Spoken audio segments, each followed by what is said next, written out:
Bonjour mes seigneurs et bienvenue dans cette nouvelle vidéo. Ça fait longtemps qu'on s'est pas vu, vous et moi, ça fait longtemps que j'ai pas parlé à cette caméra. Ça fait longtemps qu'à peu près tout, ça fait aussi 10 ou 15 fois que je tourne cette intro parce que je sais plus du tout faire. Mais aujourd'hui on va pas parler de ça, ça fait un an que je vous prépare quelque chose, un an que je travaille dans l'ombre. Et aujourd'hui, je vais vous raconter, je vais vous expliquer un peu tout ça. Installez-vous bien, mettez-vous tranquille et c'est parti. Il y a approximativement un an, je suis tombé sur ce pantalon en velours côtelé Lacoste à 10 balles sur Vinted. Bon, vous imaginez bien que j'ai pas hésité, je l'ai chopé direct.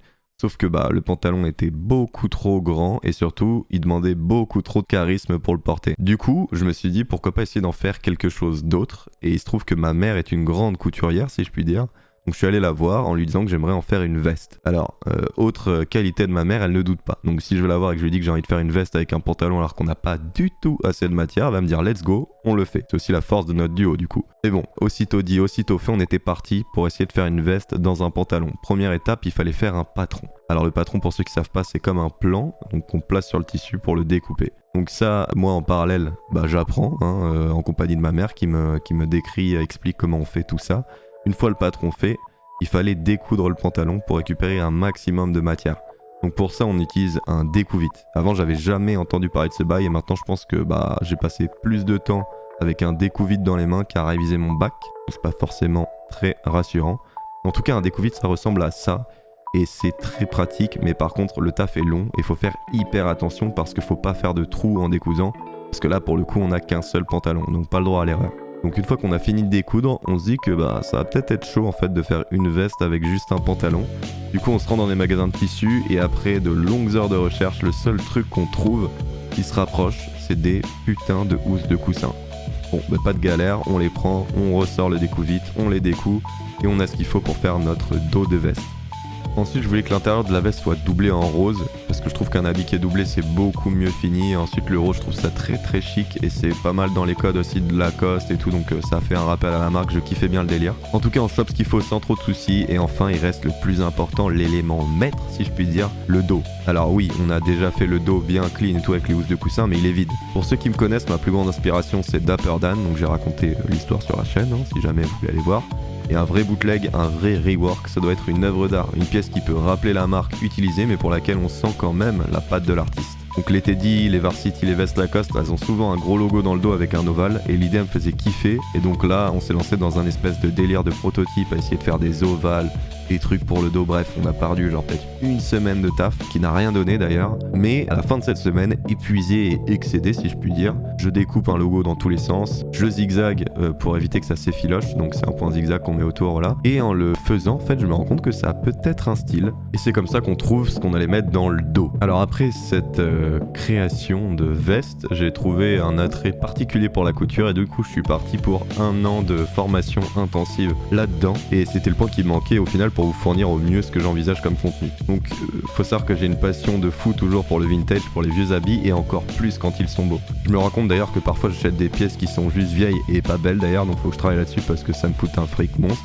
Mais quoi qu'il arrive, je trouve qu'une pièce qui a déjà vécu une vie avant celle que je lui ai donnée, ça a beaucoup plus de charme. Je trouve que c'est tellement plus intéressant de chercher des heures, voire des jours, une seule belle pièce, plutôt que de choper un truc qui vient d'être produit et qui n'a aucune valeur sentimentale entre guillemets. Quand je galère à trouver une pièce ou même quand je tombe dessus par hasard sur le marché de la seconde main, je m'en souviens et la pièce de la chérie encore plus. Elle avait une histoire et du coup je peux lui en donner une de plus. Bref, je pense que c'est important de comprendre ça sur moi parce que j'ai cet attrait pour les pièces vintage.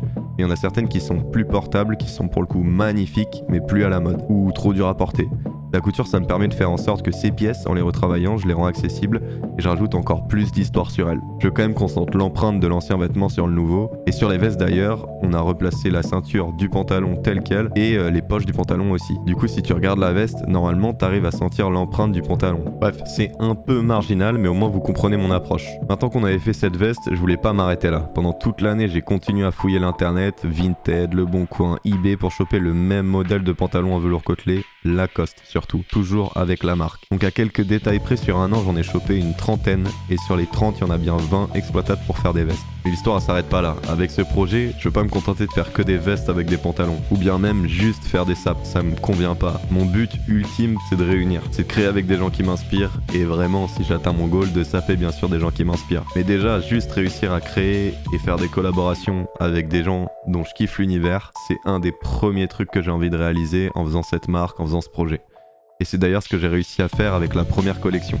Il y a un moment de ça, j'étais tombé sur la page d'un gars qui s'appelle Atelier 23. C'est un mec qui fait des sacoches à partir de vieux sacs ou de vieux t-shirts, et le résultat est très quali. Il n'empêche que ce gars-là, le taf, je le kiffe et c'est vraiment le même univers. Du coup, je l'ai contacté en lui disant que je préparais une collection et que voilà, j'avais des vestes, etc. et que s'il était chaud, on pourrait peut-être s'organiser un truc. Je m'attendais à rien, j'y suis allé au culot. On s'est échangé nos nums, on a discuté, et gros big up à lui, si t'entends ça mon ref, parce qu'il m'a fait confiance, et là pendant que je vous parle, il est en train de préparer des sacoches assorties aux vestes. Et pour moi c'est un truc de fou parce que dès ma première collection entre guillemets, j'arrive à mettre en place déjà un truc, à créer avec quelqu'un qui m'inspire, que j'admire littéralement pour le boulot qu'il fait, et pour ça je suis hyper reconnaissant. Vous savez à peu près tout maintenant, je pense, de ce projet, de la collection. Faut savoir que chaque veste a pris en moyenne 25 heures de travail, donc 50 heures vu qu'on est deux. Et voilà, je suis hyper content de vous la présenter, je suis hyper content de la sortir. C'est un an d'aboutissement de travail, de recherche. Il y a certains pantalons qui datent des années 90, donc on parle de vraies pièces. Chaque pièce est unique. Chaque pantalon était unique, j'ai jamais chopé 2 fois la même couleur. Je suis très ravi, merci d'être resté jusque là. Si vous êtes encore là, si vous êtes encore en train d'écouter cette vidéo, de regarder cette vidéo, lâchez un bon pouce bleu, un commentaire, dites-moi ce que vous pensez des vestes tout simplement, déjà ce serait super sympa. Ce sera disponible sur le site Regular Kid qui sera dans la description. De toute manière vous aurez plus d'informations, allez sur leur Instagram @lepapoteur. Je vous fais des bisous les papos, c'était le papoteur, ciao.